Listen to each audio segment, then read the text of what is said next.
So, spring season is over, and summer is literally tomorrow, I think by the time I upload this video. So I decided why not just rank all of the spring animes that I've seen in the past 3 months and just put them all into one big tier list. This is my first ever tier list. I've never done a tier list before, but I want to know your guys' thoughts on this spring lineup that just happened. Did you guys like it? Did you guys hate it? Let me know everything all in the comments below. It is my first season ever doing this. Hopefully every season I get to do a tier list like this. And for my first season ever doing this, I pretty much failed already. There is a lot of animes that I was not able to watch. And also, a good part of these series I have not even finished watching. But I feel like I have seen a good amount of them to at least give a fair critique on them. You know, have a fair understanding of what's going on and what it's gonna be like throughout the whole series. So I can say this tier list will be kind of accurate. Even if I finish the series, I feel like I'll still put most of these series at the place that, you know, I put them in. So right off the bat, we should plug in the ones that I have not seen. So I have not seen A Galaxy Next Door. I think I should check it out. I heard pretty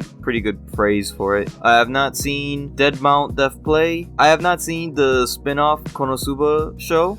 I did hear that it was pretty hilarious, but I haven't even finished like season 1 of Konosuba. I know you don't have to, but I'd rather just watch those two first. Kuma Kuma Bear, I heard good things about it, but I mostly know it for its manga. I've not checked out the series. I've never heard of Magical Destroyers. I haven't seen Otaku Elf. I haven't seen Over the Moon. I haven't seen season 1 or 2, so I have not seen The Ranking of Kings season 2. I think it's a season 2. I Got Skills from Another World. I haven't seen it. I don't really like those kinds of series anyways. And then I haven't seen this Bride anime. It's a season 2. I have not seen it, but it just from the cover alone, it does look pretty interesting. So it's 10 series that I have not watched, but I still have a pretty good chunk of series that I have watched. So let's just get straight into it with Black Clover, the Black Clover movie. This is, for my opinion, as a huge Black Clover fan, I'm gonna have to put it in an A tier. As a Black Clover fan, again, this is just a great movie. You have all of the characters that you kind of want to see in a Black Clover movie. There's a ton of action, crazy animation, crazy action choreography. I made a whole video on it, on why it's super good. I suggest you guys go watch that. But yeah, for me, it's an easy A tier. Blue Orchestra is also another easy A for me. I am a big Your Lie in April fan, and the first couple of episodes does remind me a lot of Your Lie in April, but I believe like after episode 2, like the comparisons start to like fade away because now it's like its own story.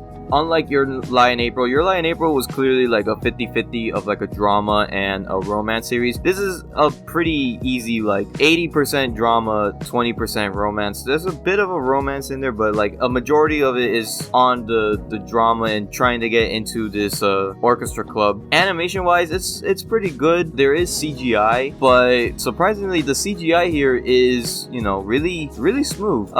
They barely use CGI. They only use it when they're performing like as a huge group, or like my favorite time when they use it in the beginning of the first episode. CGI was pretty good, which is rare for me. It's rare for me to like CGI in anime, but this one did it pretty good. Now Demon Slayer season 3, this is an automatic D. Fuck Demon Slayer, this is awful, this is garbage. No, I'm just kidding. I'm gonna put it as a good S tier. A good S. I'm gonna put it as a good S. Well, I'm tied between an S and an A because it's Demon Slayer. You expect high hopes when it comes to Demon Slayer. I mean, animation-wise, it was really good, except for those CGI fish. Fight-wise, the fights were amazing, but I did not like upper rank 4 and 5. But there was still a lot of great things in this. There's a lot of important moments. Not a lot of side characters, but they're kind of like main characters as well. But they're all super good. Even the guy that I thought I wouldn't like, Genya, I really thought I wouldn't like him, but in this series he's pretty tolerable, and I really liked his backstory. And you can hear me talk more about this in my Demon Slayer video. You could go check that one out if you really want to know more about my thoughts on the season. But I can say a good S to an A tier. I think I'm gonna put it on S. Now Dr. Stone season 3. Dr. Stone is a weird one because I loved season 1. I binge watched the entire season in one sitting, and season 2 was a bit harsh. It was a bit rough to watch, but I mean, it still wasn't horrible. It wasn't bad. It was still decent, but that's why I was kind of hesitant going into season 3. But season 3, it was pretty nice. I mean, they got back to, you know, inventing basic stuff, seeing the city grow, seeing how like everyone is living together. It kind of gave me like some Stardew Valley vibes, and they even like they made like a reference in the show where like they started doing agriculture and then they started showing Minecraft animation. There wasn't really that many complaints, except maybe for like the new character, the new pirate character. I forgot his name. He kind of does remind me a lot of Bakugo. Even his English like dub voice actor is like voicing him, and I had to switch from dub to sub after listening to him. I could not listen to Dr. Stone in dubbed anymore after he got introduced. I couldn't watch it. I'm gonna have to put it in a B tier. Now this is an automatic S tier. Heavenly Delusion. It was one of my most anticipated spring animes, and it did not disappoint at all. I love the world building. That's the main part. It's the world building. The world building of this series was amazing. My favorite parts were analyzing this entire show, analyzing every little thing, and then trying to make like a theory of like what's actually going on. Just all the characters are alright. This is really just the two main characters and then what's happening at the school. But I never like really hated anyone. I never really hated watching an episode. Like every episode was still very engaging. The way that they ended it, it's making me want to read the manga just to get those answers. But hopefully a season 2 comes around soon. I do think that they're not gonna be making a season 2 anytime soon, but you know, I'll be there praying for one to be announced. Next is Hell's Paradise. Hell's Paradise it's tough between an A and an S. I'm gonna put it on A. I think I'm gonna put it on A. Hell's Paradise has great characters. There is a lot though. There is a lot of characters. I don't really hate any character. There's even like a Bakugo cliche in this series, but this Bakugo cliche is actually pretty interesting, to be honest. Definitely the best thing about this series is the fact that anyone could die in this series. People that you fought are super overpowered or whatever can immediately die in like the first 2 episodes. Not only that, just the island that they're in, Paradise, is really, really cool. I mean, you have like some really cool designs of like these monsters, and then you have the Tensins who are super overpowered, and just the whole setting of like all the places that we visit throughout this whole island is just super, super cool. That's why I'm stuck between an A or an S, so I think I would just safely put it on an A. Insomniacs After School. Now this is one of the series that I have not finished watching. However, I did get spoiled a bit of what happens. I think I'm gonna put it at a B. It's not bad. It is pretty good. It's about these 2 insomniacs that they cannot sleep at night, and they meet at this astrology like observer dome. So they start getting closer, and then they start, you know, gaining feelings, and then they decide to revive the astrology club, and now they're just working on the club as they're figuring out their romance. They have some cute and wholesome moments, but you know, again, I got spoiled what happens around the ending, so I know what eventually happens. So far from what I've seen, I think it's good. You just need to know the context behind the spoiler that I got. So my loving story with Yamada, level 999.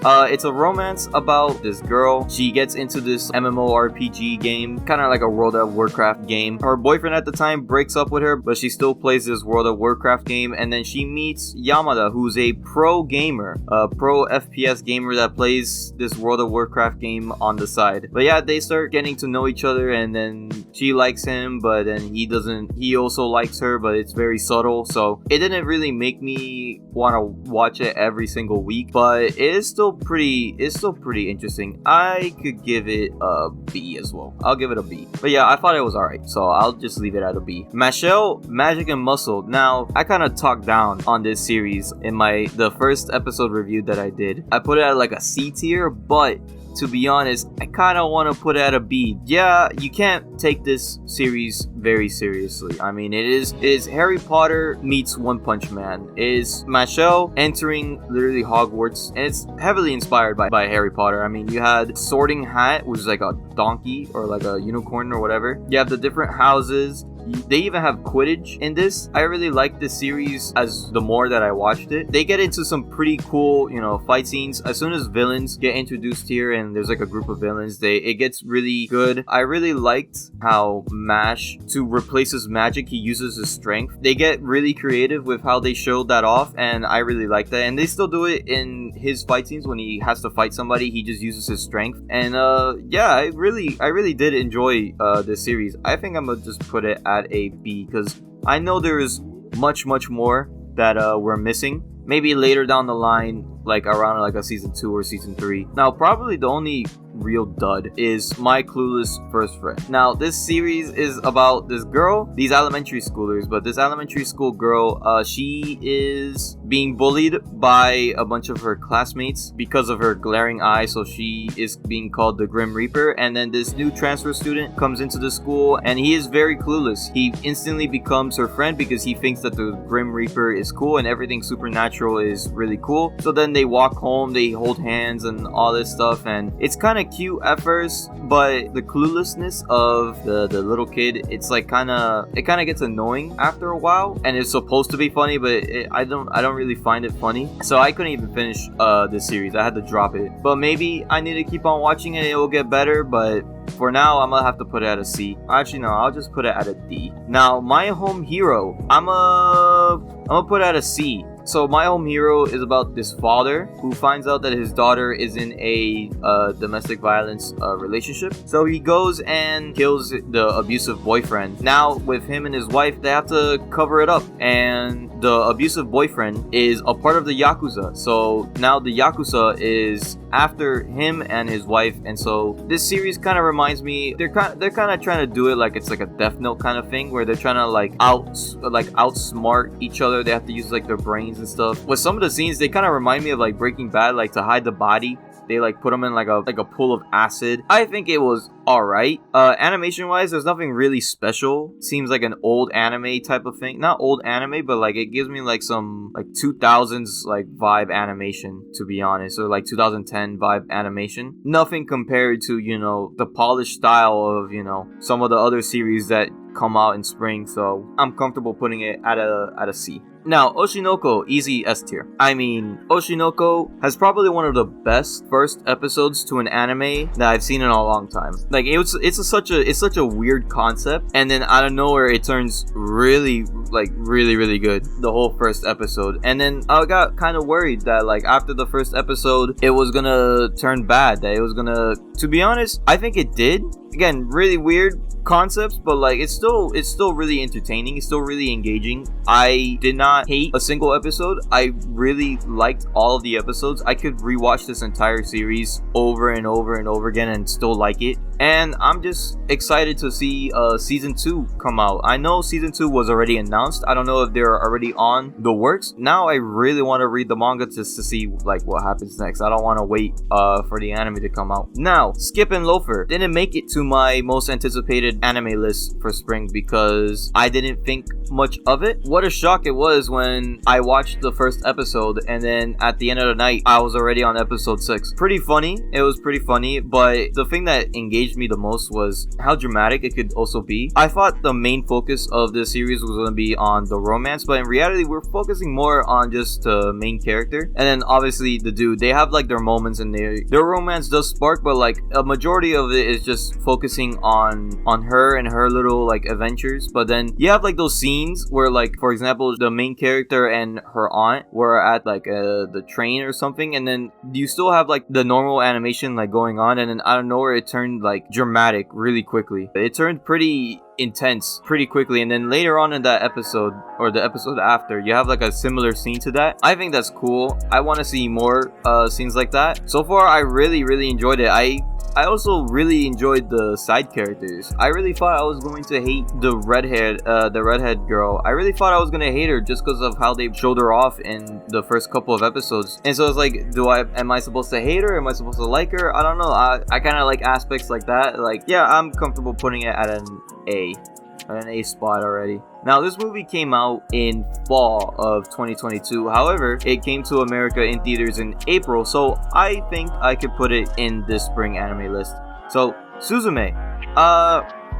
I'm gonna have to put Suzume at a B. I wasn't crazy for this movie. I mean, this movie, you could really split it into 2 movies. I mean, and I only really enjoyed one part of that, and that's like the beginning where they're going off, traveling Japan, closing these doors. The only reason I liked the second part was because of the drama between the main character and then her aunt. It was alright. I mean, I'll say it, like, the animation is good, the score is good, story-wise is cool, but I was not super crazy over it. I know a lot of people were. I would see like a lot of people crying in theaters over a chair, so I'm comfortable putting it at a B. And last but not least, The Dangers in My Heart. Now, this is a weird romance. This middle schooler, who's in his current like emo phase, wants to kill the hottest girl in his class, but they start getting closer, and obviously he's not gonna kill her. The more that he starts to like her, the less his blood loss like gets. I mean, it's cute, it has its moments. One weird thing is that this series kind of reminds me of Kami Can Communicate. Just structurally, this series in one episode can cover over like 6 to 7 chapters of its manga, and so it just kind of feels like a bunch of like short stories but based on these 2 characters. It's not bad. I mean, Kami Can Communicate does it and it's still pretty good, and I feel like this anime is also doing it pretty good. One thing that makes me a little weirded out is how sexual this show can be, especially since it's middle schoolers. I mean, there's a lot of sex jokes, there's a lot of boner talk,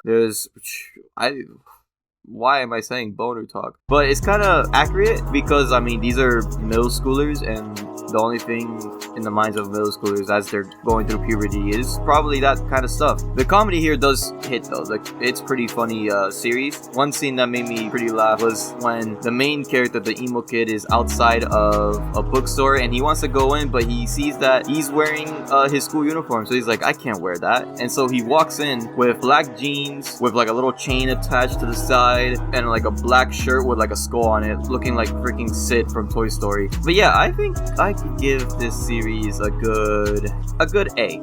I'd give this series an A. I mean, it's really funny, it's really cute. So yeah, I'd put it at a good A tier. So that's my list. I feel like I've watched a good handful of animes for this season. I mean, there is still a lot of series that I have not watched, and let me know your guys' thoughts on the spring lineup. Do you guys agree with me? Do you guys not? What is your favorite anime that just came out from spring? Let me know everything in the comments below, and I'll be seeing you guys in the next video.